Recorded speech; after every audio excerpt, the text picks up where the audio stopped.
Magandang araw mga ka-PNM. Muli, narito ang inyong sinusubaybayan, ang Simplified Sabbath School Lesson by Brother Johnson Amican. Ako po ay muling umaasa na tayo ay muling pagpapalain ng Panginoon sa ating pag-aaral sa linggong ito.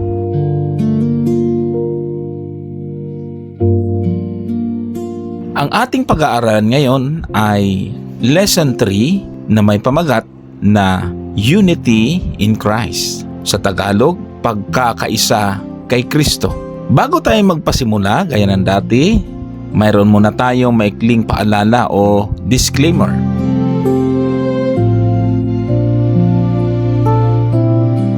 Sa mga baguhan, nais kong ipaalam ng pag-aaral na ito ay batay sa opisyal na Sabbath School Lesson ng Seventh-day Adventist Church na sabay-sabay na pinag-aaralan ng lahat ng kaanib ng Iglesia Adventista sa buong mundo. Subalit, kung ikaw ay kaanib ng ibang pananampalataya, kapatid, kaibigan, ang pag-aaral na ito ay hango sa Biblia, kaya kahit anong grupo ng pananampalataya, para sa inyo ito.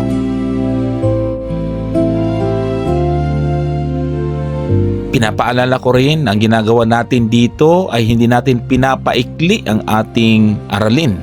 Sa halip, hinihimay natin ito. Pilit nating inilalabas ang mahalagang aral na dapat po natin matutunan.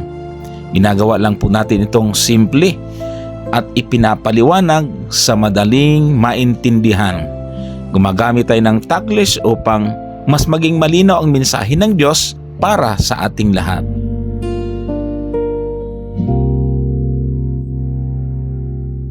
Pinapaalala ko din na bukod sa ating audio version, meron din po tayong words format para sa mga gustong balikan ang ating pag-aaral.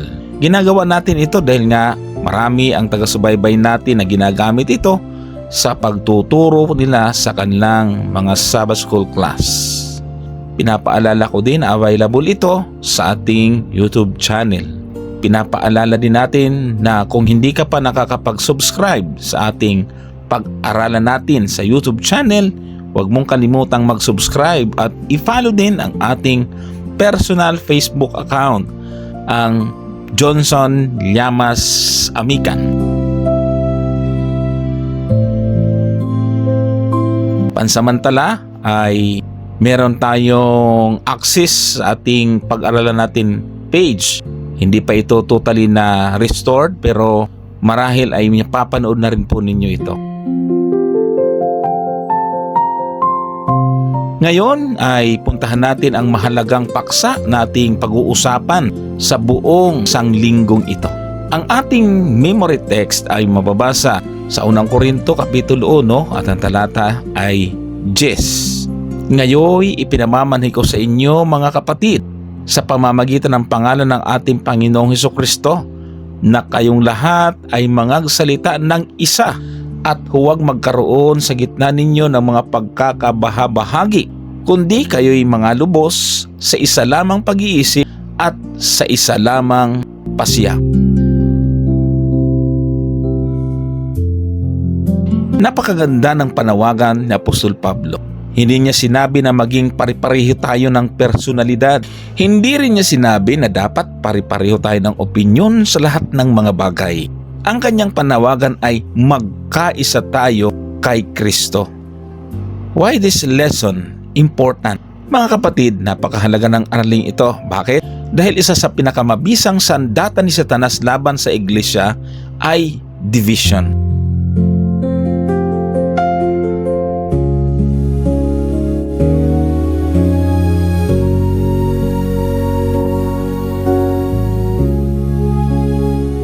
Hindi niya kailangang sirain agad ang iglesia mula sa labas. Mas gusto niyang sirain ito mula sa loob. Kaya kapag nagkaroon ng inggitan sa loob, kampihan, pagmamataasan, tsismisan at pagkakabahabahagi, unti-unting humihina ang iglesia. At kapag humina ang pagkakaisa, humihina rin ang ating patutuo sa mundo.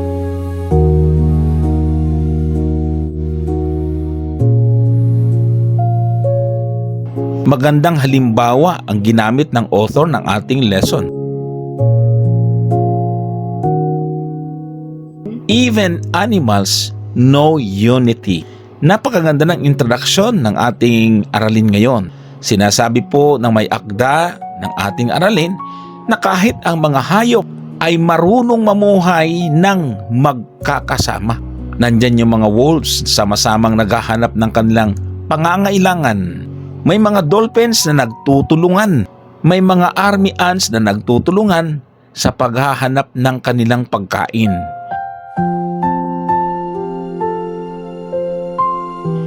Maging ang mga chimpanzees ay namumuhay sa malalaking grupo sa kagubatan at marami pang ibang hayop, ibon at isda ang nagkakaisa habang naglalakbay. Ngunit sinabi rin ng author na kahit sila ay minsan ay nag-aaway, ipinapaliwanag niya na ganyan din ang tao. Mas lalo na sa loob ng iglesia na pari-pariho namang mananampalataya ang magkakasama. Kaya ang sabi, the problem is not new. Minsan iniisip natin ang problema ng pagkakabahabahagi ay problema lamang ng church ngayon. Subalit hindi yun ganon. Noong panahon pa man ni Apostol Pablo, ganito na ang nangyayari sa iglesia sa Corinto. Nagkaroon ng iba't ibang grupo. May nagsasabing, ako ay kay Pablo. May iba naman nagsasabing, ako ay kay Apolos. May iba naman nagsasabing, ako ay kay Pedro. At mayroon pang nagsasabing, ako'y kay Kristo. Sa madaling salita, naging mas mahalaga sa kanila ang kanilang paboritong leader kaysa kay Jesus. Today, we see the same thing. Kung magiging honest tayo, mga kapatid at mga kaibigan, nakikita pa rin natin ito ngayon. May mga Kristiyano na mas ipinagtatanggol ang kanilang paboritong pastor. May iba naman, mas ipinagmamalaki ang kanilang organisasyon. May iba, mas loyal pa sa tao kaysa kay Kristo. Kapag nangyari ito, unti-unting nawawala ang tunay na layunin ng iglesia. Hindi na kasi si Kristo ang sentro. Nagiging tao na ang sentro. At kapag tao ang naging sentro, siguradong magkakaroon ng division.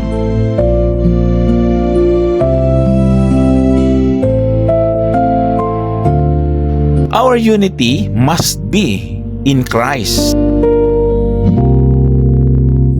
Ang title ng lesson ay hindi lamang unity. Ang title ay Unity in Christ. Napakahalaga ng salitang ito. In Christ.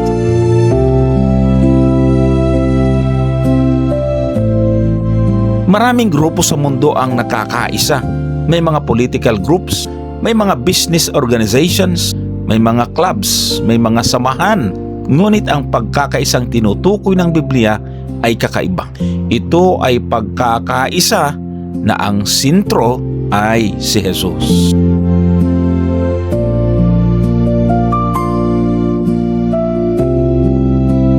Hindi personalidad, hindi popularidad, hindi kultura, hindi tradisyon o ano paman, kundi si Kristo.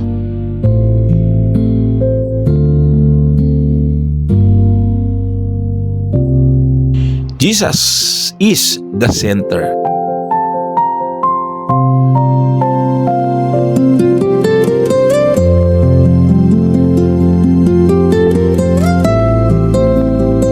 Kapag si Jesus ang sentro, mas madaling magpatawad, magpakumbaba, magmahal, maglingkod, at magkaisa. Subalit kapag ang sarili ang sentro, doon nagsisimula ang pride, competition, jealousy, criticism, and division. Kaya ang tunay na solusyon sa problema ng iglesia ay hindi bagong programa, hindi bagong leader, hindi bagong strategy. Ang tunay na solusyon ay ibalik si Jesus sa sentro ng ating buhay. This whole quarter has one message. Napansin po ba ninyo? Sa lesson 1, ang sentro ay Christian life and witness. Sa lesson 2, ang sentro ay the message of the cross. At ngayon sa lesson 3, ang sentro pa rin ay si Kristo.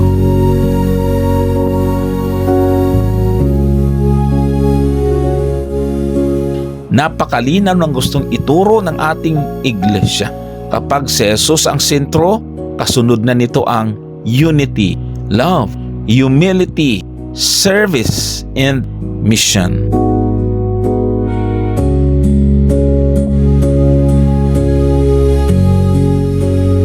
Sa spiritual growth, hindi nagsisimula ang pagbabago sa organization. Nagsisimula ito sa relasyon natin kay Jesus. Paunawa, sa buong linggong ito, pag-aaralan natin kung bakit nagkaroon ng pagkakabahabahagi ang iglesia sa Korinto. At higit sa lahat, matututunan natin kung paano ito nalutas ni Apostol Pablo.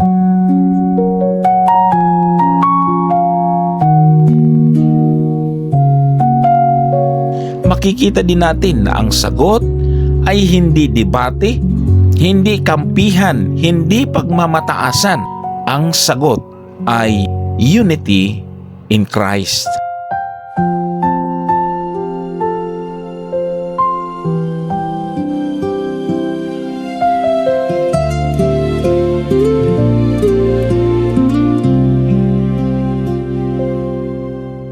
Kapag si Jesus ang nasa gitna, nagiging posible ang tunay na pagkakaisa.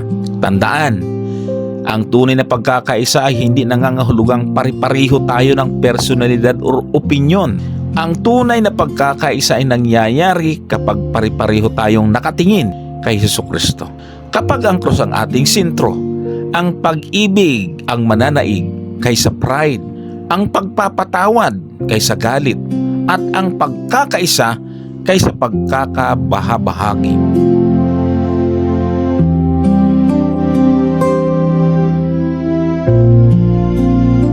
Naway sa buong linggong ito ay tulungan tayo ng Panginoon na hindi lamang pag-aralan ang unity in Christ, kundi maranasan din natin ito sa ating pamilya, sa ating iglesia, at sa ating personal na buhay.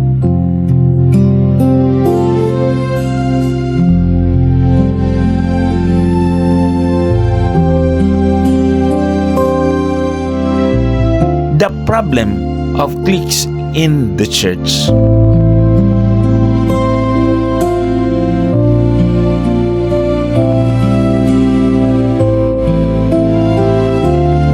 Ang problema ng pagkakampi-kampi sa loob ng iglesia.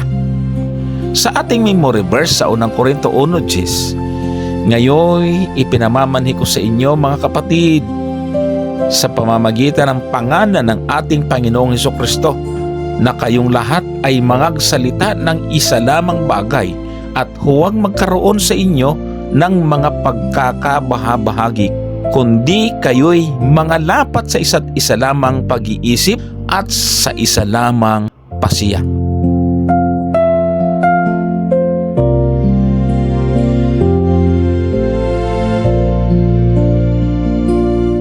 Unity is God's plan.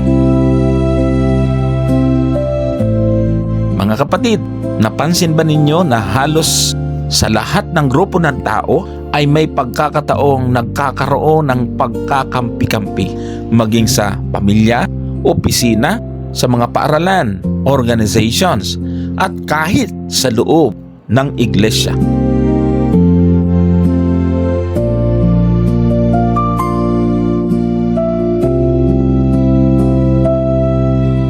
Sa totoo lang, natural sa tao ang humanap ng grupong komportable siya.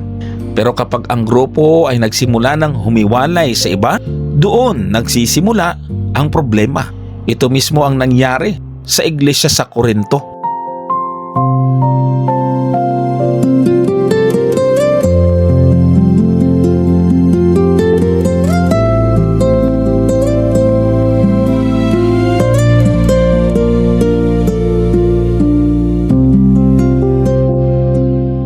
Hindi sila nag-aaway dahil sa mga unbelievers. Nag-aaway sila mismo bilang mga Kristiyano.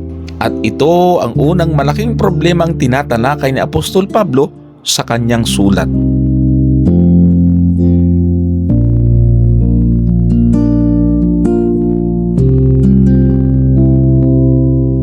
The problem in Corinth.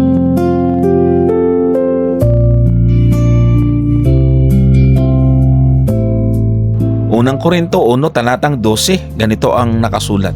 Ito nga ang ibig kong sabihin, na ang bawat isa sa inyo ay nagsasabi, ako'y kay Pablo, at ako'y kay Apolos, at ako'y kay Sifas, at ako'y kay Kristo. Sa talatang ito, napakalinaw ng sitwasyon. Hindi perfect ang mga kaanib sa iglesia sa Korinto. May iba't ibang grupo sa loob ng iglesia. May nagsasabing, Team Paul kami. Mas gusto namin si Apolos, sabi naman ng iba. Sabi naman ng ibang grupo, kami naman ay kay Pedro. At meron pang nagsasabing, kami lang ang tunay na kay Kristo. Sa madaling salita, ang kanilang focus ay hindi na si Jesus, nasa tao na. Hindi na sila nakatingin sa tagapagligtas. Nakatingin na sila sa kanilang favorite leader.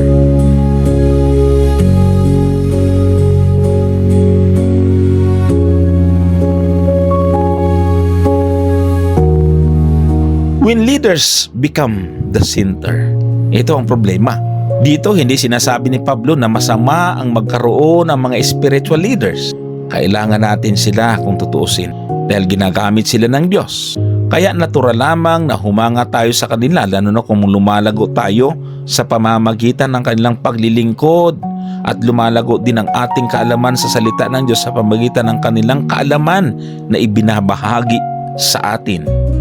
Pero may malaking problema kapag ang tao na ang naging sentro ng ating pananampalataya.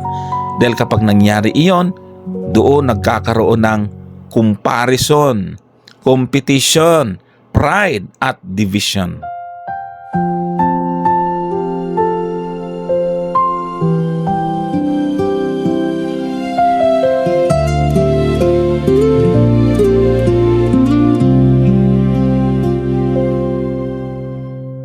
Kapag sinasabi na ng bawat isa na mas magaling ang pastor namin, mas mahusay ang teacher namin, mas tama ang grupo namin, unti-unti nang nawawala ang tunay na diwa ng Ebanghelyo. Paul's strong question. Unang Korinto 1 talatang 13, ang sabi ni Apostol Pablo, nababahagi baga si Kristo? Ipinako baga si Pablo dahil sa inyo? O nangabautismuhan baga kayo sa pangalan ni Pablo? Napakabigat ng tanong ni Apostol Pablo. Parang sinasabi niya na, sandali lang, si Pablo ba ang ipinako sa cross? Si Apolos ba ang namatay para sa inyong kasalanan? Si Pedro ba ang nagligtas sa inyo? Siyempre hindi ganon. Isa lamang ang namatay para sa ating lahat. Ito'y walang iba kundi si Jesucristo.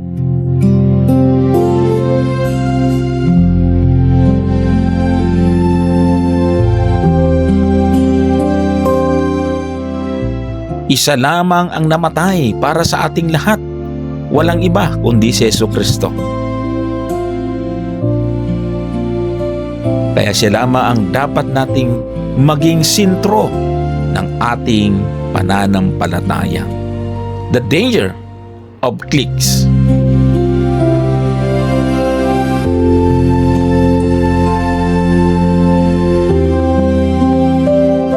Hindi lamang simpleng pagkakaroon ng grupo ang problema. Ang mas malaking problema ay kapag ang grupo ay nagsimulang magtinginan bilang magkakalaban. Kapag nangyari iyon, unti-unting nawawala ang love, humility, forgiveness, at Christian fellowship. Sa halip, lumalabas na ang jealousy. Anong ibig sabihin? Limbawa, naiinggit tayo kapag mas pinupuri ang ibang Sabbath school teacher kaysa sa atin. Naiinggit tayo kapag may maraming nakikinig o sumusubaybay sa ministry na iba kaysa sa atin. Naiinggit tayo kapag may ibang kapatid na mas maraming pagkakataong maglingkod kaysa atin. ang aral dito? Ang inggit ay sumisira sa pagkakaisa dahil imbis na matuwa sa pagpapala ng iba, gusto nating tayo ang laging nauuna. Pangalawa, pride or pagmamataas. Narito ang ilang halimbawa. Kapag iniisip natin na tayo lang ang laging tama, ayaw nating tumanggap ng pagkakamali o humingi ng tawad. O kaya ay pakiramdam natin ay mas magaling tayo kaysa ibang kapatid. Yan po ay pride.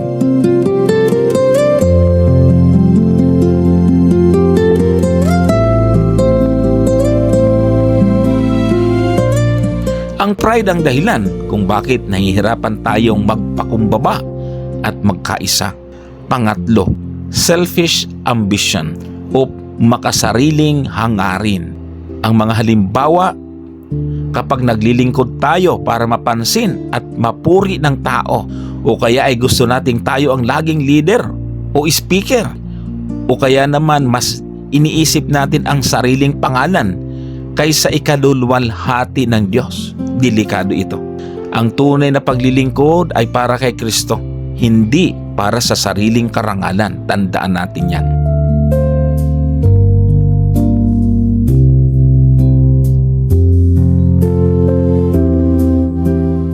Pang-apat, bitterness or sama ng loob or hinanakit. Marahil may mga kapatid na nakasakit sa atin noon at hanggang ngayon ay hindi pa natin mapatawad.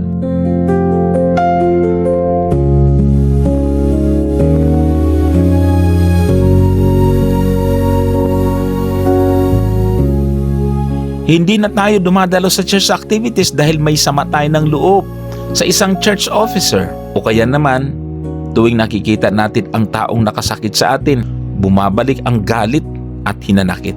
Mga kapatid, ang bitterness ay parang lason na unti-unting sumisira sa ating relasyon sa Diyos at sa ating kapwa.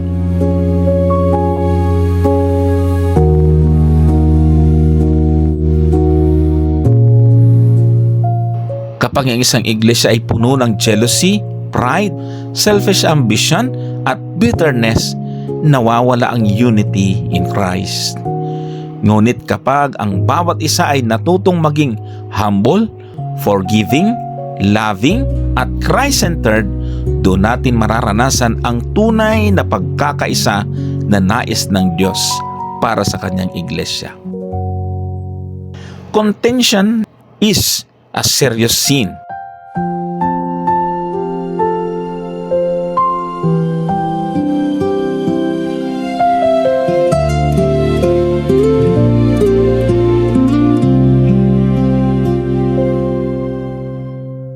Alam po ba ninyo mga kapatid at mga kaibigan na hindi basta maliit na problema ang pagkakampi-kampi? Sa iba't ibang sulat ni Apostol Pablo, ang salitang contention or strife ay laging kasama sa listahan ng mabibigat na kasalanan.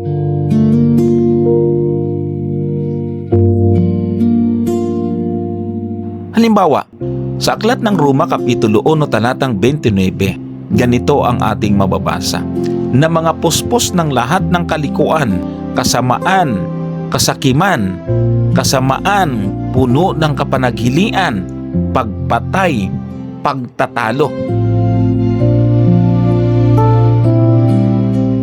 Dito makikita natin ang pagtatalo ay isinama ni Pablo sa listahan ng mga seryosong kasalanan.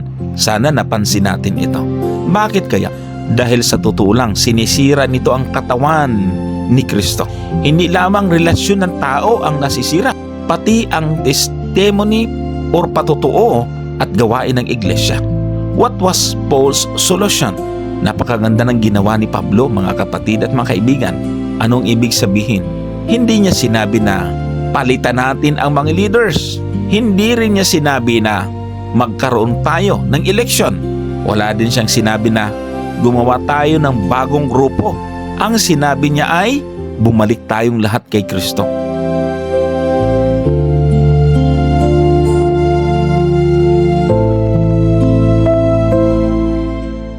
Kapag si Kristo ang sentro, Ito ang tama dahil kapag si Kristo ang sentro, wala nang dahilan para magpayabangan. Kapag si Kristo ang sentro, wala nang dahilan para magmataasan. Kapag ang lahat ay nakatingin sa cross, lahat ay nagiging pantay-pantay dahil pare-pareho tayong makasalanan na iniligtas lamang ng biyaya ng Diyos.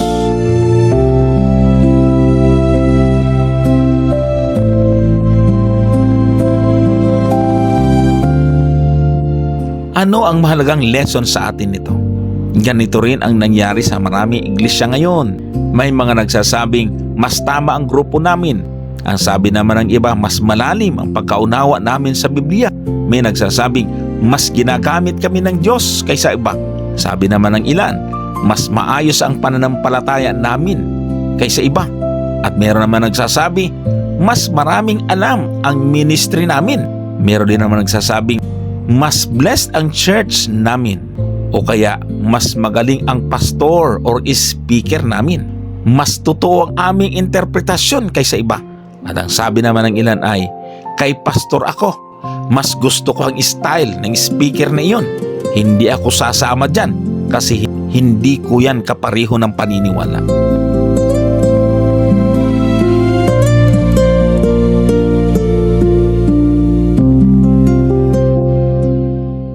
Mga kapatid, anumang kaisipan na naglalagay ng tao, grupo o ministry sa sentro sa halip na si Kristo ay nagiging ugat ng division. Ang tanong ay hindi kung kanino tayong grupo. Ang tanong ay nasa panig ba tayo ni Kristo? Dahil sa langit, iisa lamang ang grupo, ang mga sumusunod kay Jesus. Tandaan natin ito. Hindi ang pagiging kabilang sa isang grupo ang nagliligtas. Hindi rin ang pagiging malapit sa isang preacher. Hindi rin ang pagiging follower ng isang popular na speaker. Ang nagliligtas ay si Jesus lamang. Ang tunay na tanong ay hindi sino ang leader mo, kundi nasa puso mo ba si Kristo?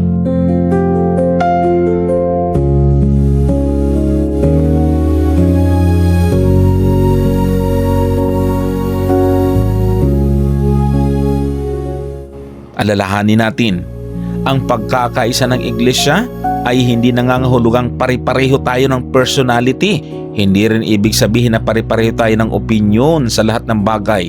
Ang tunay na Christian unity ay nangyayari kapag iisa ang ating sentro. Walang iba, kundi si Jesucristo. Kapag si Jesus ang nasa gitna, kahit magkakaiba tayo ng background, edad, kultura o personalidad, mananatili tayong iisang pamilya sa Panginoon. Kaya tulad ng panawagan ni Apostol Pablo, manalangin tayo na alisin ng Diyos ang anumang spirit of division sa ating mga puso. Sa halip, hingin natin ang isang pusong marunong magmahal, magpatawad, magpakumbaba at laging ilagay si Kristo bilang sentro ng ating buhay at ng kanyang iglesia. Centered on Jesus. Si Kristo ang sentro ng pagkakaisa. Sa ating talatang sa uluhin, basahin natin uli.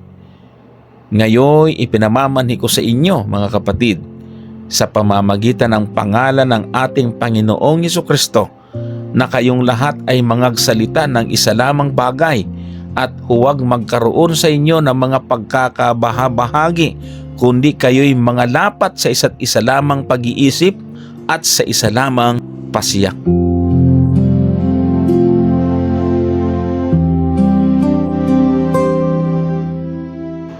Jesus must be the center. Mga kapatid, napakalinaw ng panawagan ni Apostol Pablo. Hindi lamang niya sinabi na huwag kayong mag-aaway. Mas malalim pa roon ang kanyang mensahe. Ang sabi niya, magkaisa kayo. Meron din kasi na hindi naman nag-aaway-away, pero kanya-kanya naman at walang pagkakaisa. Paano nga ba magkaroon ng tunay na unity? Hindi dahil pare-pareho tayo ng personality. Hindi dahil pare-pareho tayo ng opinion sa lahat ng mga bagay. Hindi rin dahil pareho tayo ng paboritong preacher.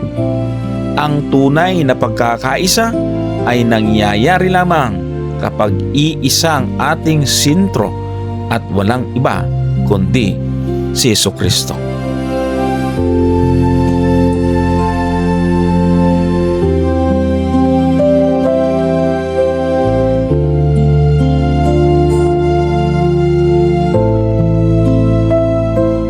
Bakit nga ba may pagkakabahabahagi sa gitna nila? Napag-aralan natin ng mga nakaraan na ang mga taga-Korinto ay nahahati sa iba't ibang grupo. May nagsasabing siya kay Pablo, kay Apolos o kay Pedro.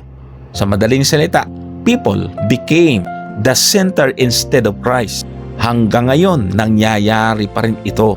May mga nagsasabing, mas gusto ko ang dating pastor. Mas gusto ko ang style ng bagong pastor ngayon, sabi naman ng ibang grupo. May nagsasabi namang, yung dating elder, gusto ko yon. Ayaw ko sa elder ngayon. Mga kapatid, tandaan natin, hindi masama ang humanga sa mga lingkod ng Diyos. Pero kapag ang tao ang naging sentro ng ating pananampalataya, doon nagkakaroon ng pagkakabahabahagi. Kaya nabanggit ni Apostol Pablo na Christ is not divided. Unang Korinto 1:13, ang sabi niya, nababahagi baga si Kristo? Ipinako baga si Pablo dahil sa inyo? O nangabautismuhan baga kayo sa pangalan ni Pablo? Napakalalim ng tanong ni Apostol Pablo. Parang sinasabi niya na si Kristo ba'y nahahati? Sino ba ang namatay para sa inyong kasalanan? Gusto niyang ipaunawa, hindi si Pablo, hindi si Pedro, hindi rin si Apolos, kundi si Jesus lamang.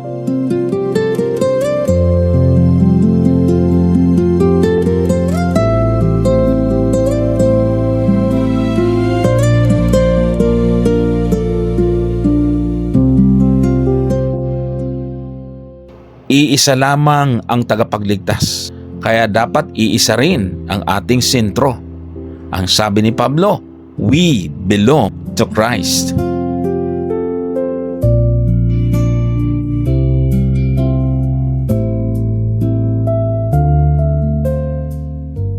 Noong tayo'y nangabautismuhan, hindi tayo nabautismuhan sa pangalan ni pastor, hindi sa pangalan ng evangelist, hindi rin sa pangalan ng isang church leader. Ayon sa utos ni Jesus, Mateo 28 talatang 19, kayo'y magsiyaon at gawin ninyong mga alagad ang lahat ng mga bansa na sila'y inyong bautismuhan sa pangalan ng Ama at ng Anak at ng Espiritu Santo.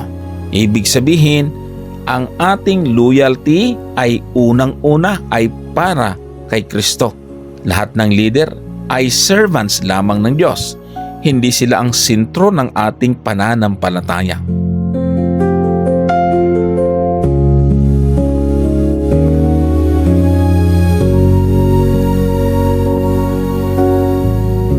One body, many members.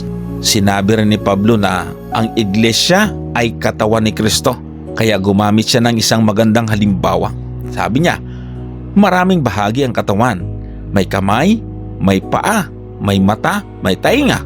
Ang mga ito ay magkakaiba ang kanilang trabaho. Pero iisa lamang ang katawan. Ganito rin ang iglesia. Hindi tayo pare-pareho ng spiritual gifts. Hindi tayo pare-pareho ng personality. Hindi tayo pare-pareho ng ministry. Pero iisa ang Panginoon na ating pinaglilingkuran. Ito ang ibig sabihin ni Apostol Pablo. Unity is not uniformity. Hindi kailangan na maging pare-pareho tayo, mga kapatid. Ang kailangan ay magkaisa tayo kay Kristo kahit magkakaiba tayo.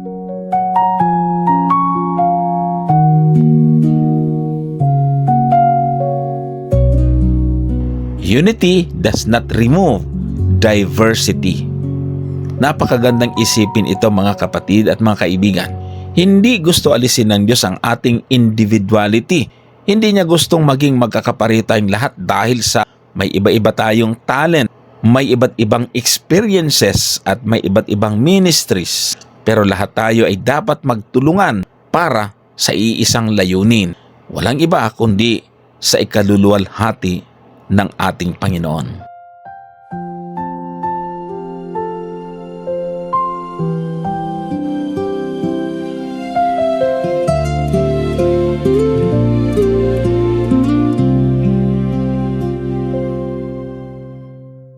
Kapag ang bawat bahagi ng katawan ay ginagawa ang kanilang tungkulin, lumalakas ang buong iglesia. Ginamit ni Pablo ang salitang restored together, na ang ibig sabihin ay maibalik sa tamang kalagayan. Ibig sabihin, ang relasyon ng mga mananampalataya ay kailangang maayos muli. Kapag may division, may kailangang ayusin. Kapag may tampuhan, may kailangang patawarin. Kapag may pride, may kailangang magpakumbaba. At ang lahat ng ito ay possible lamang kapag si Jesus ang nasa gitna.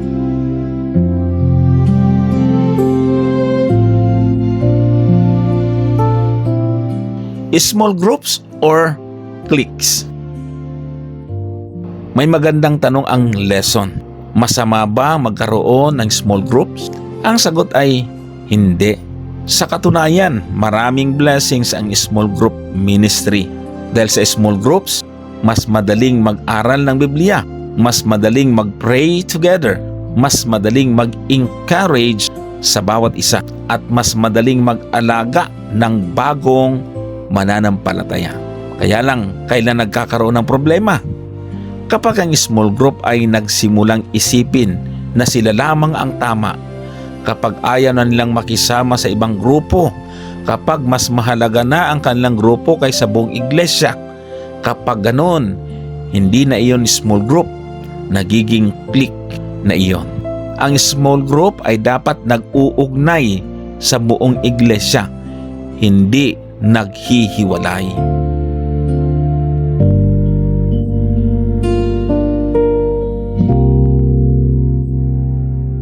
Pansinin ang mahalagang aral nito sa atin.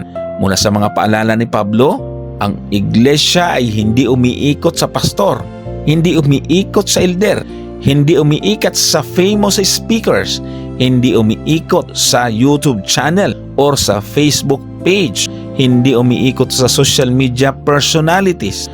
The church revolves around Jesus Christ.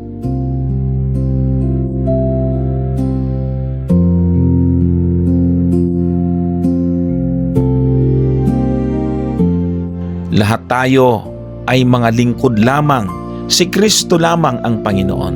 Kapag lagi natin ito naaalala, iiwas tayo sa favoritism, sa comparison at sa division. Remember, ang tunay na pagkakaisa ay hindi nangyayari dahil pare-pareho tayo.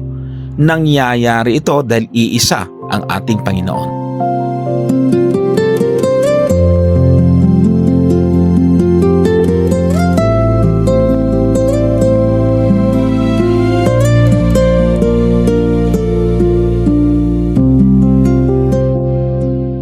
Kaya kapag si Jesus ang sentro ng ating puso, magiging madali ang pagpapakumbaba, pagpapatawad, pagmamahal, at paglilingkod sa bawat isa. Kaya tulad ng panawagan ni Apostol Pablo, huwag nating ilagay ang ating buong pagtitiwala sa tao. Mahalin natin ang ating mga church leaders. Igalang natin sila. Ipanalangin natin sila. Huwag natin silang sisiraan. Huwag natin silang tutuligsain. May mahalagang bagay na dapat tayong tandaan. Iisa lamang ang ating tagapagligtas. Iisa lamang ang ating Panginoon. At iisa lamang ang sentro ng ating pananampalataya. At iyan ay si Jesucristo.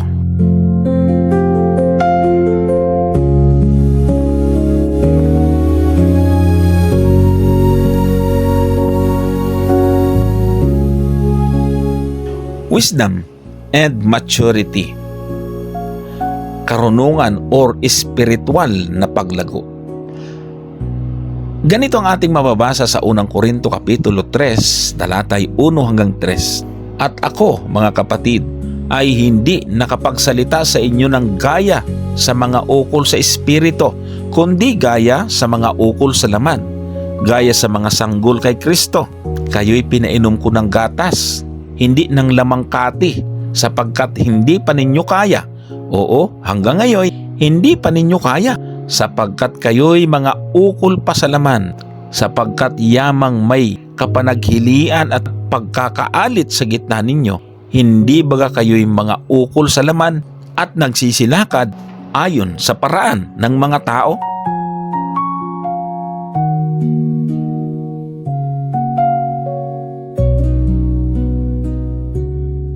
Spiritual maturity is not about knowledge. Anong ibig sabihin?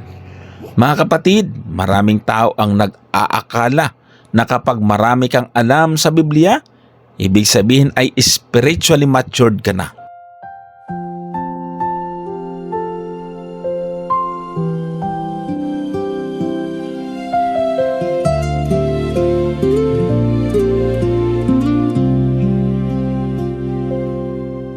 Kaya lang hindi iyon ang itinuturo ni Apostol Pablo dahil maraming tao ang maraming alam na mga talata sa Biblia, mahusay magpaliwanag, magaling makipagtalo, pero kulang pa rin sa humility, patience, forgiveness, at Christ-like character. Pinapakita dito na ang tunay na spiritual maturity ay hindi lamang nasa utak. Ito ay nakikita sa ating buhay. The Corinthians were still spiritual babies. Napakasakit marahil para sa mga taga-Korinto ang marinig ito. Tinawag sila ni Pablo na parang mga sanggol kay Kristo. Hindi ibig sabihin na hindi sila ligtas. Hindi rin ibig sabihin na wala silang pananampalataya. Ang ibig sabihin, hindi pa sila lumalago. Ang ibig sabihin ay marami silang alam, subalit hindi pa nila naisa sa buhay ang kanilang nalalaman. Kaya nabanggit niya ang milk and solid food. Sinabi ni Pablo, kayo'y pinainom ko ng gatas, hindi ng lamang kati. Ano ang ibig niyang sabihin? Kapag ang isang sanggol ay pinanganak, gatas muna ang kanyang pagkain. Hindi pa siya maaaring bigyan agad ng matigas na pagkain. Kapag lumaki na ang bata, unti-unti siyang kumakain ng solid food. Ganito rin ang spiritual life. May mga bagong believers na kailangan munang turuan ng basic truth. Pero habang tumatagal, inaasahan ng Diyos na tayo ay lalago, hindi habang buhay ay baby Christian.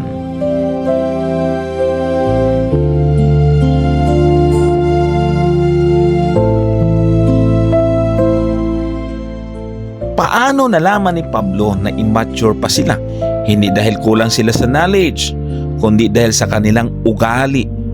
Meron silang jealousy, strife, division, competition, and favoritism.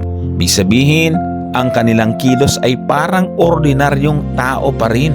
Hindi pa nakikita ang karakter ni Jesus.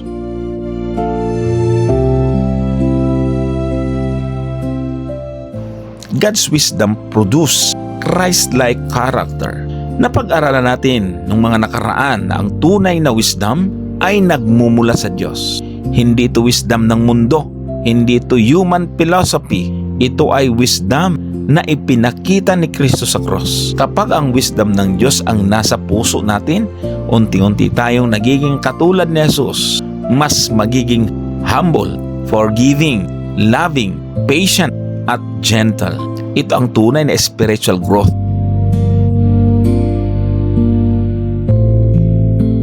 Don't worship human leaders. Sa unang Korinto 3 talatang 4, sapagkat kung sinasabi ng isa, ako'y kay Pablo, ako'y kay Apolos, hindi baga kayo'y mga tao? Napakalinaw ng mensahe. Ang pagkakampi-kampi ay patunay ng spiritual immaturity. Kapag mas mahalaga na sa atin ang isang preacher kaysa kay Kristo, may problema na. Kapag ang loyalty natin ay nasa tao at hindi na kay Kristo, hindi pa tayo spiritually mature. Leaders are only God's servants. Tandaan natin ito. Sa susunod na bahagi ng kapitulo, si Pablo ay nagtanim, si Apollos ay nagdilig, pero God gave the increase. Ibig sabihin, lahat ng church leaders ay servants lamang. May iba't ibang assignment, may iba't ibang gift, pero iisa lamang ang Panginoon. Hindi sila dapat sambahin, hindi sila dapat gawing sentro ng ating pananampalataya. We belong to God. Napakagandang paalala ni Apostol Pablo. Tayo ay God's building, God's temple. Hindi tayo pag-aari ng isang pastor, hindi tayo pag-aari ng isang organization, hindi tayo pag-aari ng isang preacher. Tayo ay pag-aari ng Diyos. Si Kristo lamang ang tunay na foundation ng iglesia.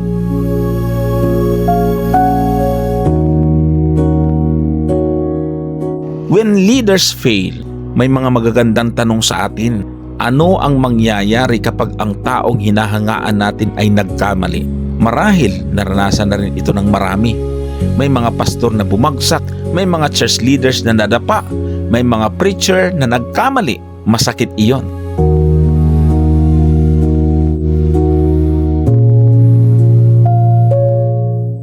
May isang napakahalagang aral. Kapag ang ating pananampalataya ay nakatayo lamang sa tao, madali itong babagsak. Subalit kapag ang ating pananampalataya ay nakatayo kay Kristo, kahit bumagsak ang tao, mananatili pa rin tayong matatag dahil si Jesus ay hindi kailanman nagkamali.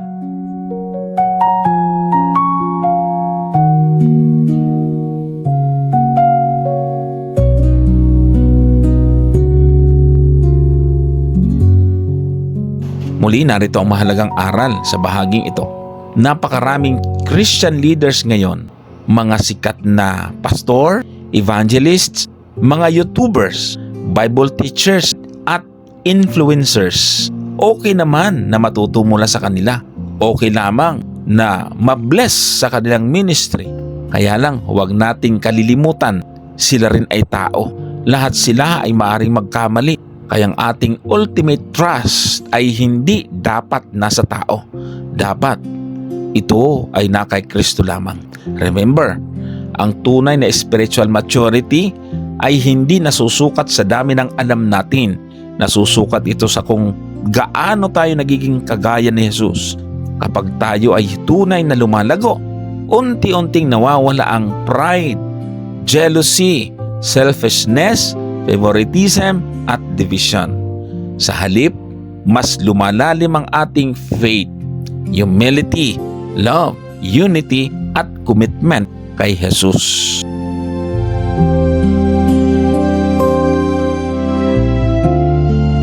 Kaya araw-araw nating hilingin sa Panginoon na hindi lamang tayo dumami sa kaalaman, kundi lalo tayong lumago sa ating character upang maging spiritually mature believers na ang sentro ng buhay ay hindi tao, kundi ang ating Panginoong Hesukristo. Christ-like servanthood, ang panglilingkod na katulad ni Kristo. Sa unang Korinto Kapitulo 4 talatang 1 at 2, gayon ang pagbilang sa amin ng tao na gaya ng mga ministro ni Kristo at mga katiwala ng mga hiwaga ng Diyos. Bukod dito'y kinakailangan sa mga katiwala na ang tao'y masumpungang tapat. Who are church leaders? Ano ba talaga ang mga leader ng iglesia? Mga kapatid, isa ito sa mga napakahalagang aralin para sa ating lahat. Minsan kasi, sobra nating hinahangaan ng isang pastor, elder, evangelist, Bible worker, or Bible teacher. Kapag mahusay magsalita, kapag maraming alam sa Bible, kapag sikat sa social media o maraming followers, unti-unti nating naitataas ang tao ng higit sa nararapat. Pero ayon kay Pablo, mali ang ganitong pananaw. Ang sabi niya, ang mga leader ay servants of Christ. Hindi sila ang sentro, hindi sila ang tagapagligtas, hindi sila ang may-ari ng iglesia. Sila ay mga ministro lamang ni Kristo. Tinawag din sila ni Pablo na steward or katiwala. Anong ibig sabihin ng katiwala? Ang katiwala ay hindi may-ari. Siya lamang ang inatasan upang pangalagaan ang pag-aari ng iba. Ganito rin ang mga pastor at church leaders. Hindi kanila ang iglesia, hindi kanila ang mga miyembro, hindi kanila ang katotohanan. Lahat ng ito ay pag-aari ng Diyos. Kaya ang pinakamahalagang katangian ng isang servant of God ay hindi kasikatan, hindi rin dami ng followers, hindi rin sa galing magsalita, kundi faithfulness o katapatan sa Diyos.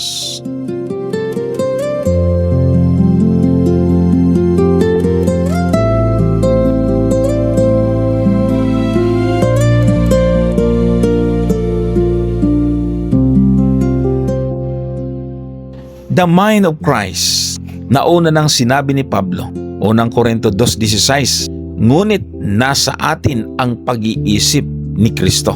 Ano bang ibig sabihin ng mind of Christ? Hindi ibig sabihin nito na alam natin ang lahat ng iniisip ni Jesus. Ang ibig sabihin nito ay unti-unti nating natututunan ang kanyang paraan ng pag-iisip at pamumuhay. Ibig sabihin, iniisip natin ang iniisip niya, minamahal natin ang minamahal niya, pinaglilingkor natin ang iba gaya ng kanyang ginawa.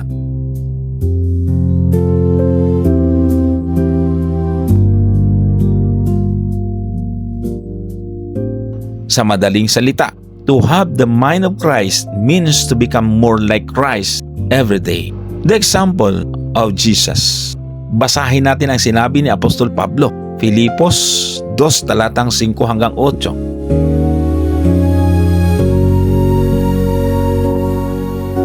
Mangagkaroon kayo sa inyo ng pag-iisip na ito'y na kay Kristo Jesus din naman, na siya, bagaman nasaan yung Diyos, ay hindi niya inaring isang bagay na nararapat panangnan ang pagkapantay niya sa Diyos, kundi hinubad niya ito at nag-anyong alipin na nakitulad sa mga tao. At palibhas ay nasumpungan may anyong tao, siya'y nagpakababa sa kanyang sarili na naging masunurin hanggang sa kamatayan, sa kamatayan sa cross. Napakaganda ng halimbawa ni Jesus. Siya ang hari ng buong sansinukob, creator of heaven and earth, Lord of all. Pero hindi siya naghanap ng mataas na posisyon, hindi siya humingi ng karangalan, hindi siya nagpataas ng sarili, hindi niya itinaas ang kanyang sarili. Sa halip, nagpakumbaba siya, naging alipin, naglingkod at ibinigay ang kanyang buhay para sa atin. Ito ang tunay na leadership sa mata ng Diyos. The words leadership versus Christ leadership.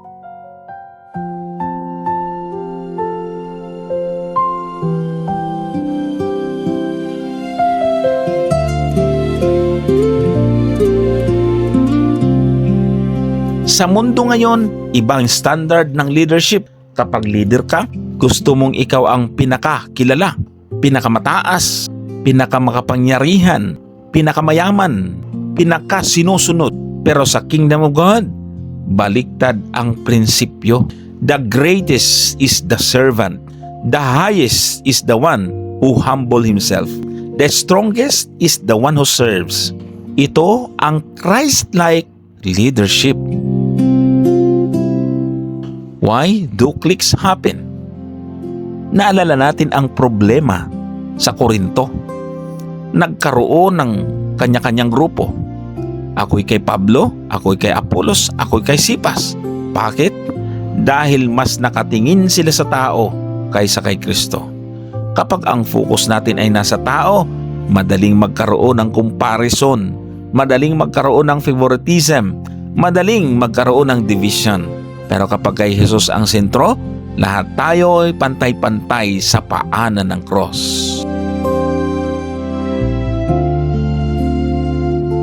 We must die to self. Hindi madaling magkaroon ng mind of Christ. Bakit? Dahil likas sa atin ang pagiging makasarili. Likas sa atin ang gusto nating mapansin. Gusto nating tayo ang tama. Gusto nating tayo ang purihin. Subalit sinabi ni Apostol Pablo, kung gusto nating maging katulad ni Kristo, kailangan natin die to self. Ibig sabihin, isuko ang pride, isuko ang selfish ambition, isuko ang sariling kapurihan, at hayaang si Kristo ang maitaas. Puntahan uli natin ang aral sa puntong ito. Mga kapatid, hindi kailangan ng iglesia ang mga lider na naghahanap ng papuri. Kailangan ng iglesia ang mga lider na katulad ni Jesus. Mga servants leaders, mga faithful stewards, mga taong handang maglingkod kahit walang nakakakita. At bilang mga miyembro, huwag din nating ilagay ang ating tiwala sa tao. Mahal natin ang ating mga pastor, iginagalang natin ang ating mga church leaders, nagpapasalamat tayo sa kanilang paglilingkod. Pero tandaan natin, ang ating pananampalataya ay hindi nakasandal sa tao. Ito ay nakasandal kay Kristo lamang. Kapag isang leader ay nagkamali, huwag agad mawalan ng pananampalataya. dahil hindi tao ang ating sinusunod, si Jesus ang ating Panginoon. Tandaan, ang tunay na servant of God ay hindi naghahanap ng sariling kaluwalhatian. Ang tunay na leader ay hindi nagtataas ng sarili tulad ni Jesus. Siya ay naglilingkod, nagpapakumbaba, at itinuturo ang lahat ng tao kay Kristo. Kaya araw-araw, hilingin natin sa Diyos na bigyan tayo ng mind of Christ upang sa ating pag-iisip, sa ating pananalita, at sa ating paglilingkod, si Jesus lamang ang makita at maitaas. Dahil sa huli, Christ must increase and we must decrease.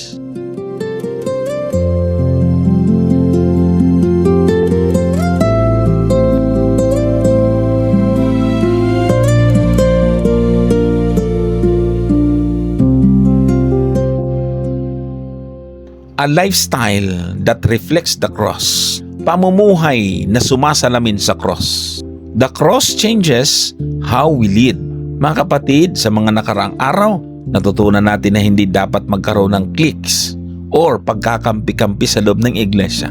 Ngunit may isang mahalagang tanong. Kung hindi tayo dapat sumunod sa tao, ibig bang sabihin ay hindi natin igagalang ang ating mga church leaders? Ang sagot ay hindi. Dahil itinuturo ng Biblia na dapat nating igalang, suportahan at ipanalangin ang mga leader na inilagay ng Diyos sa kanyang iglesia. Ngunit tandaan natin, hindi natin sila sinusunod dahil sikat sila, hindi dahil magaling silang magsalita, hindi dahil marami silang followers. Sinusunod natin sila habang sila ay sumusunod kay Kristo. The cross changes leadership. Ang tunay na Christian leadership ay hindi katulad ng leadership ng mundo. Dahil sa mundo, ang leader ay gustong siya ang pinakamataas, siya ang pinakamakapangyarihan, siya ang pinakasikat. Pero sa kaharian ng Diyos, ang tunay na leader ay servant. Ang tunay na leader ay handang magsakripisyo. Ang tunay na leader ay handang maglingkod. Ito ang itinuturo ng cross. Hindi pinilit ni Jesus ang mga tao na sumunod sa kanya. Hindi siya gumamit ng kapangyarihan upang kontrolin sila. Sa halip, ipinakita niya ang kanyang pag-ibig sa pamamagitan ng pagsasakripisyo ng kanyang sarili. Kaya ang cross ang siyang pumapatay sa pride at sa pagiging controlling ng tao. Sa halip na kontrolin ang iba, natututo tayong magpasakop sa salita ng Diyos.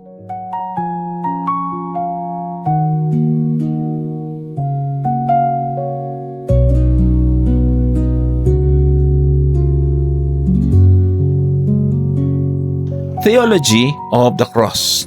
Ayon kay Pablo, ang buong Christian ministry ay dapat nakasentro sa theology of the cross. Anong ibig sabihin nito? Simple lang. Lahat ng ating ginagawa sa ministeryo ay dapat nakabase sa ginawa ni Jesus doon sa cross. Sa cross nakita natin ang dalawang bagay. Una, ang karunungan ng Diyos. Ikalawa, ang kahangalan ng karunungan ng tao. Anong ibig sabihin ng mga ito? Ang tao ay gustong maging dakila, pero si Jesus ay nagpakumbaba. Ang tao ay gustong purihin, pero si Jesus ay tinanggihan. Ang tao ay gustong maging komportable, subalit si Jesus ay nagdusa. Kaya ang tunay na ministeryo ay laging sumusunod sa yapak ni Kristo. Suffering is part of ministry. Isa sa pinakamahirap tanggapin ay ito. Ang tunay na paglilingkod sa Diyos ay may kasamang suffering. Hindi ito laging madali, hindi ito laging komportable, hindi ito laging puno ng papuri. Tingnan natin ang naranasan ni Apostol Pablo.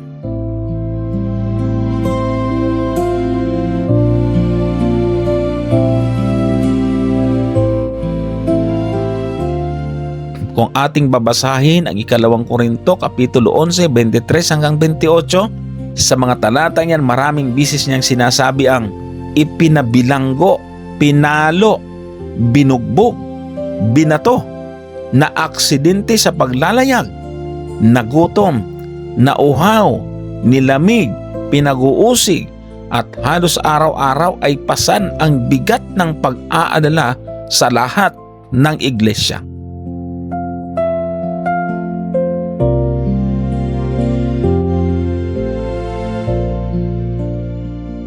Kung ang ating sukatan ay ang tagumpay, ang komportableng buhay, parang talunan si Pablo.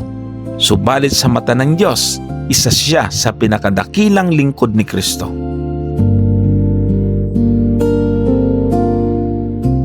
Suffering for Christ. Sinabi rin ni Apostol Pablo, Colosas 1:24, "Ngayon nagagalak ako sa aking mga pagbabata dahil sa inyo, at aking pinupunan sa aking laman ang kakulangan ng mga hirap ni Kristo dahil sa kanyang katawan na siya niyang iglesia."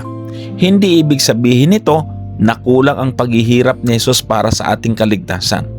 Sapat na sapat ang sakripisyo ni Kristo. Ang ibig sabihin lamang ni Apostol Pablo ay handa siyang magtiis ng hirap alang-alang sa pagpapalaganap ng Ebanghelyo at sa ikabubuti ng iglesia.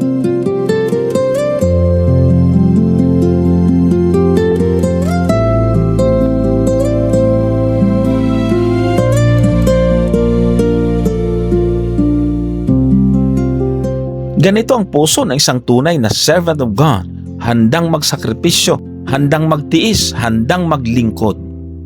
Pride destroys unity. Sa Korinto, maraming miyembro ang puno ng pride.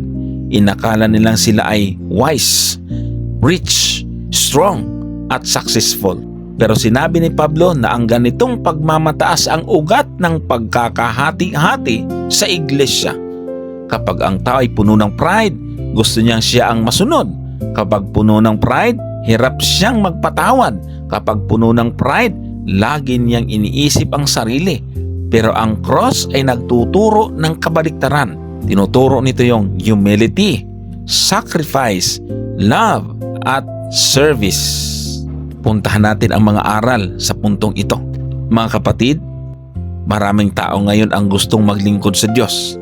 Pero minsan, ang gusto lang pala nila ay ang posisyon, ang title, ang recognition, ang papuri ng tao. Ngunit ang tunay na ministeryo ay hindi tungkol sa pagiging sikat. Ito ay tungkol sa pagiging tapat.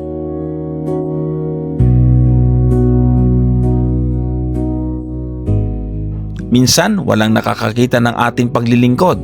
Minsan, wala tayong naririnig na thank you. Minsan, tayo pa ang napupuna. Minsan, tayo pa ang napagbibintangan. Pero tandaan natin, ganyan din ang dinaanan ni Jesus. At ganyan din ang dinaanan ni Apostol Pablo. Kaya minsan ay may kasamang hirap ang paglilingkod. Huwag tayong panghinaan ng loob. Ang Diyos ay hindi nakakalimot sa bawat sakripisyong ginagawa natin para sa Kanya. Tandaan, ang tunay na Christian leader ay hindi sinusukat sa dami ng followers, kundi sa lalim ng kanyang faithfulness.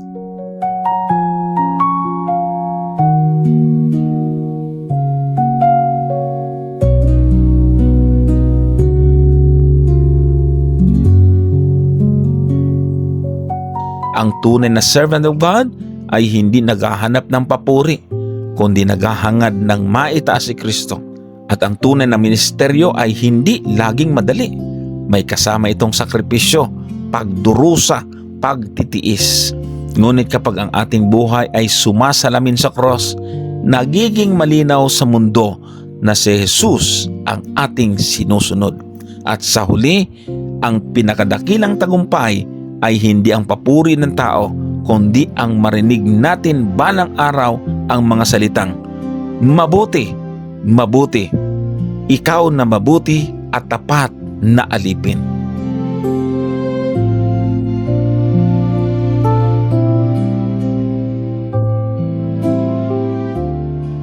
Bilang pagtatapos, tandaan natin, unity is God's plan. Mga kapatid, sa buong linggong ito ay paulit-ulit nating nakita ang isang napakahalagang katotohanan. Ang tunay na pagkakaisa ay hindi nagmumula sa tao. Ito ay nagmumula lamang kay Kristo. Nais ng Diyos na magkaroon ng isang bayan na nagkakaisa sa katotohanan. Hindi niya gustong makita ang kanyang iglesia na puno ng away, inggitan, kompetisyon, pagkakampi-kampi at pagkakahati-hati. Sa halip, nais niyang maging isang pamilya tayo na nagkakaisa sa pananampalataya.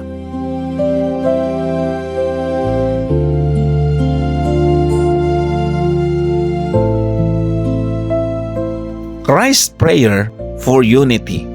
Bago ipinako si Kristo sa cross, may isa siyang espesyal na ipinanalangin. Hindi iyon tungkol sa kanyang sarili, hindi rin tungkol sa kanyang paghihirap. Ang ipinanalangin niya ay ang pagkakaisa ng kanyang mga tagasunod. Nanalangin siya na maging isa tayo kung paanong siya at ang Ama ay iisa. Napakaganda ng panalangin iyon. Big sabihin, napakahalaga ng unity sa puso ni Jesus. Unity is our witness. Bakit napakahalaga ng pagkakaisa? Dahil ayon kay Jesus, kapag nagkakaisa ang kanyang bayan, mas madaling makikita ng mundo na siya nga ang isinugo ng Ama. Sa madaling salita, hindi lamang ang ating preaching ang nagpapatotoo tungkol kay Jesus, kundi pati ang ating relasyon sa isa't isa. Kapag nakikita ng mga tao ang pagmamahalan, pagpapatawad, pagpapakumbaba at pagkakaisa, nakikita rin nila ang karakter ni Kristo. Ngunit kapag puro away ang nakikita nila, nahihirapan silang paniwalaan ang ating ipinangangaral.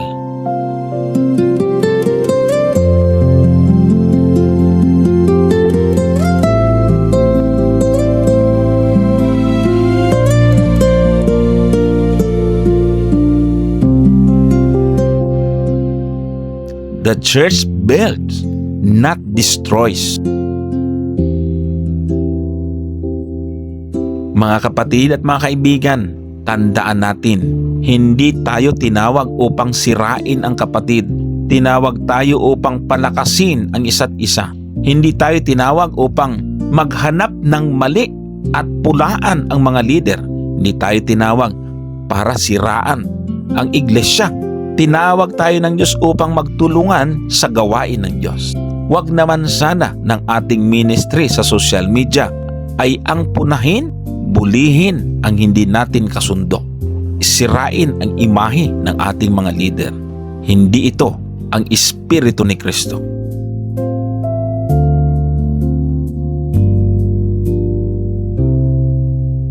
The great work before us. Napakarami pang taong hindi nakakakilala kay Jesus. Habang tayo ay nag-aaway at hindi magkasundo, hindi natin maitatanggi na maraming kaluluwang naghihintay na makarinig ng Ebanghelyo. Kaya imbis na ubusin natin ang ating lakas at oras para sa pakikialam ng ating mga kapwa mga ngaral at makipagtalo ng walang kabuluhan, mag-focus po tayo sa gawain ng iglesia. Mas mabuting gamitin natin ang ating oras sa pangangaral, Bible study, missionary work, at pag-abot ng mga kaluluwang nawawala. Ito ang tunay na misyon ng iglesia.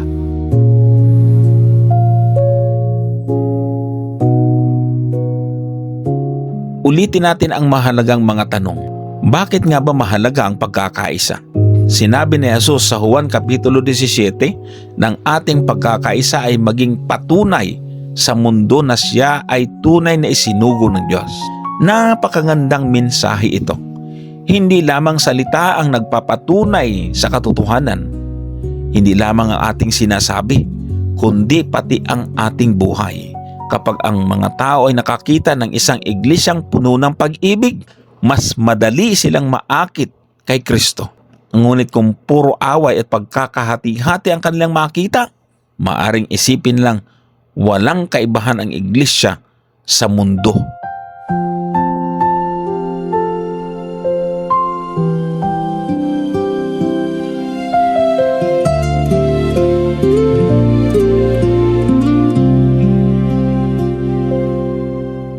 God's leadership is different.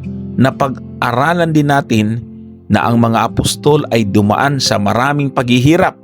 Sila ay inusig, pinahirapan, tinanggihan, at minsan ay halos mawalan na ng lahat.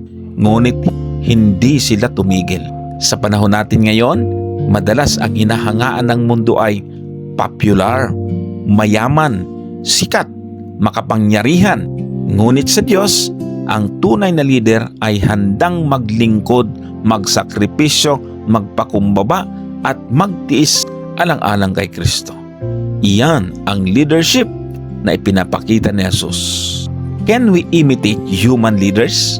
Sinabi ni Pablo, "Be followers of me." Hindi ibig sabihin nito na sambahin natin ang tao. Ang ibig sabihin lamang ay hanggat ang isang leader ay sumusunod kay Kristo, maaari nating tularan ang kanyang magandang halimbawa. Ngunit tandaan natin, ang ating ultimate example ay si Jesus lamang. Kapag isang leader ay lumihis sa katotohanan, ang dapat pa rin nating sundin ay ang salita ng Diyos, hindi ang tao. Mga kapatid, sa buong sanglinggong ito, nakita natin na ang unity in Christ ay hindi nangangahulugang pari-pareho tayo ng personalidad, opinyon, o kakayahan. Ang tunay na pagkakaisa ay ang pagkakaroon ng iisang Panginoon, iisang panampalataya at iisang layunin. Ang luwalhatiin si Kristo at ihayag ang kanyang pag-ibig sa buong mundo. Huwag nating hayaan ang pride, inggitan o pagkakampi-kampi ang sumira sa iglesyang binili ni Kristo sa pamamagitan ng kanyang dugo. Sa halip, hilingin nating bigyan tayo ng Diyos ng puso na marunong magpakumbaba, magpatawad at magmahal. Kapag si Kristo ang sentro ng ating buhay, mawawala ang pagmamataas, titibay ang ating pagkakaisa at magiging mas makapangyarihan ang ating patutuo sa buong mundo.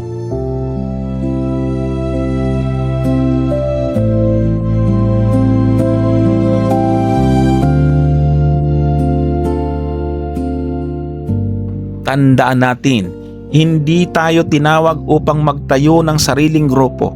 Tinawag tayo upang maging isang katawan kay Kristo na sama-samang naghahanda para sa kanyang nalalapit ng pagbabalik.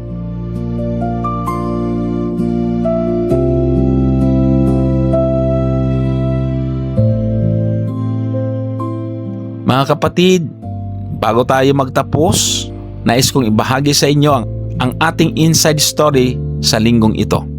Ito ay tungkol sa isang lalaki na ang pangalan ay Dante Herman. Dalawa lamang ang pangarap niya noong bata pa siya.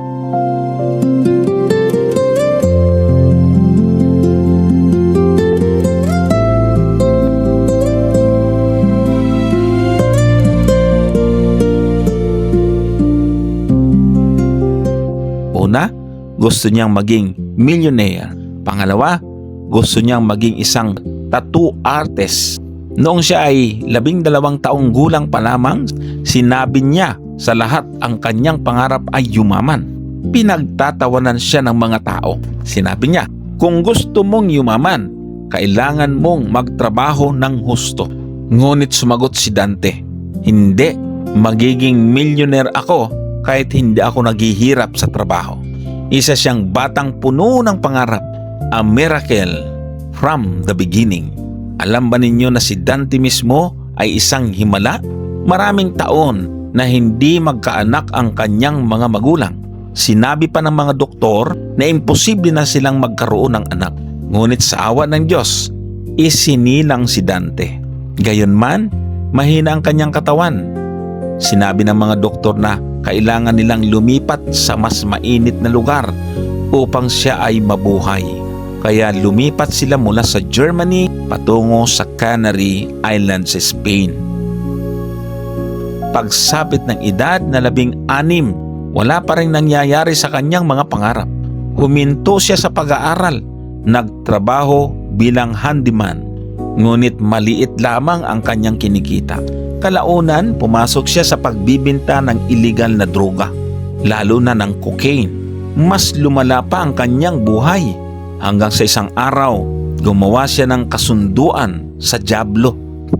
Ibinigay niya ang kanyang buhay kapalit ng droga, kasiyahan at rock music. Bilang tanda ng kasunduang iyon, nagpalagay pa siya ng tattoo sa kanyang kamay. Sa umpisa, akala niya masaya na siya. Maraming pera, maraming bisyo, maraming kasiyahan. Ngunit may isang bagay na hindi niya mahanap. May malaking empty hole in his heart. Unti-unti niyang nakita kung paano sinisira ng droga ang buhay ng ibang tao. At parang may naririnig siyang tinig na nagtatanong sa kanya, tama bang yumaman ka habang sinisira mo ang buhay ng iba?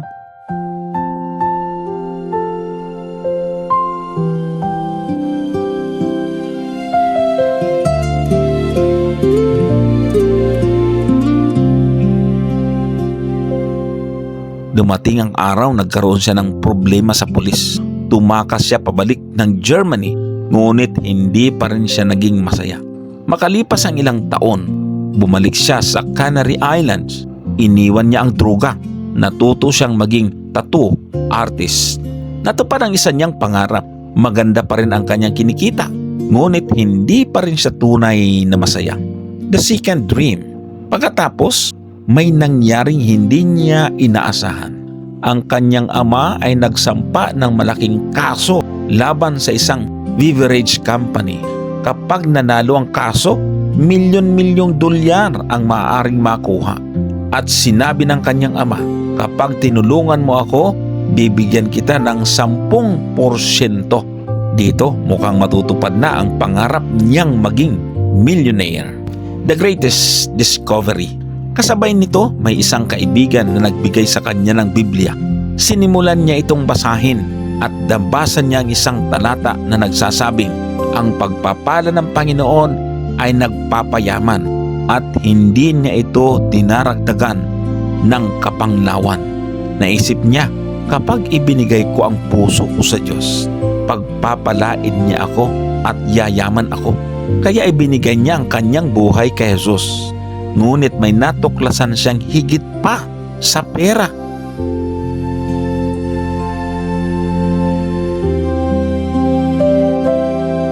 Mga kapatid at mga kaibigan, ngayon si Dante ay mayaman, ngunit hindi sa paraan ng iniisip ng mundo. Isa na siyang Seventh-day Adventist pastor sa Germany. Sinabi niya, noong tattoo artist pa ako, akala ko pera ang makakapuno sa butas ng puso ko.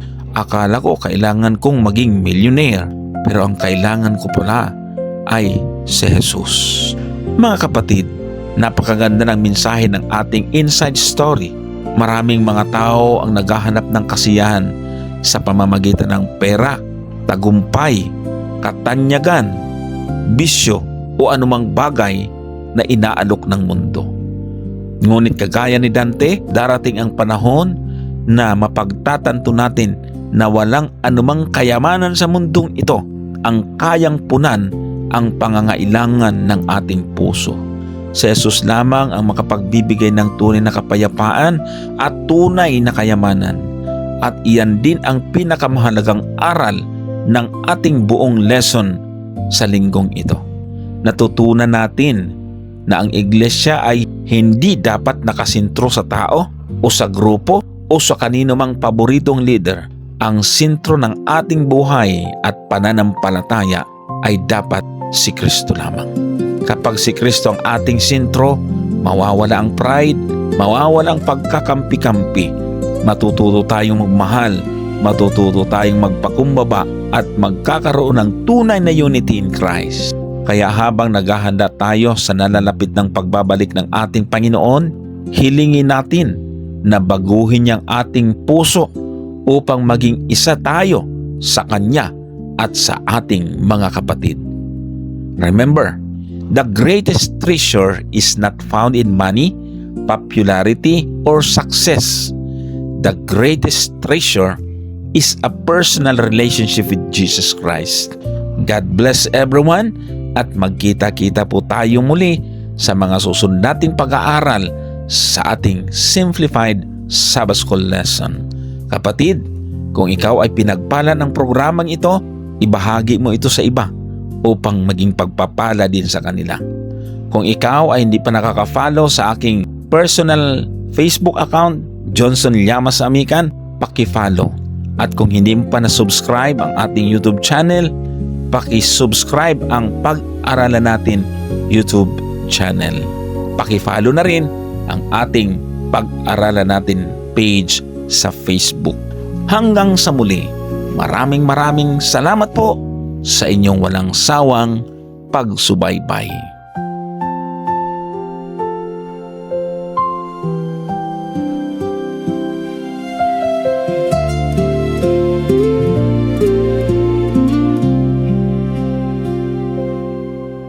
Tayo'y namulat na isang makasalanan, walang nalalaman sa Naglalakad sa dilim, walang kapayapaan. Bilanggo sa kasalanan ng mundong ginagalawan.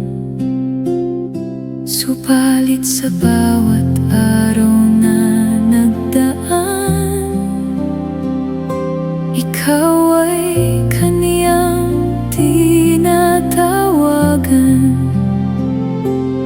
Puso mo'y buksan, huwag kang maglinlangan, sapagkat sa lupang ito'y wala katiyakan. Pangako niya'y ating panghawakan, huwag pumayag na ika'y maiwan.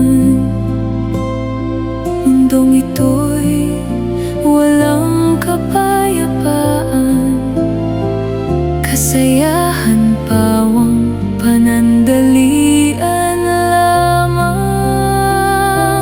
Kung ikaw man ay nabibigatan sa kasalanang mag-isang pinapasan,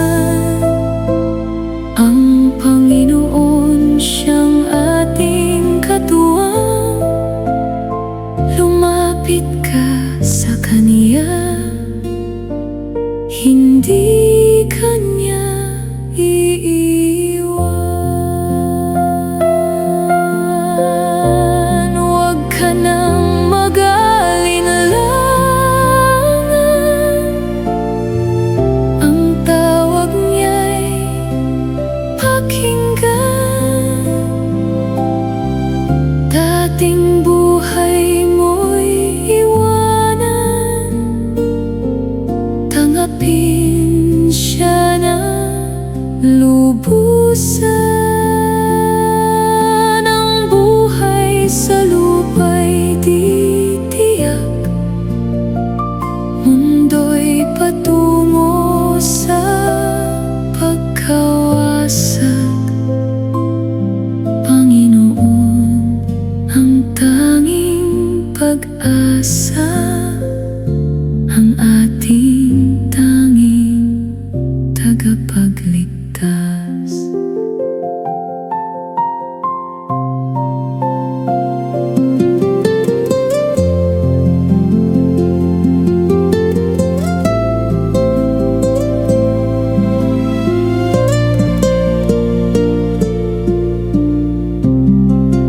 Tinatawag ka ng Panginoon, tawag na puno ng pagmamahal. Nangangako siya sa iyo ngayon, huwag mong sayangin ang panahon. Buhay sa mundo'y walang halaga kung hindi mo siya kasama. Bawat hakbang walang katiyakan, buhay ay walang kapayapaan. Ngayon ang tamang oras, huwag mong hintayin ang bukas. Hirang na buhay, di alam ang wakas, kaya tanggapin ngayon ang tagapagligtas. Tatanggapin kita, O Panginoon, maglilingkod sa'yo mula ngayon. Habang nabubuhay sa buong panahon, buhay ko'y iaalay bilang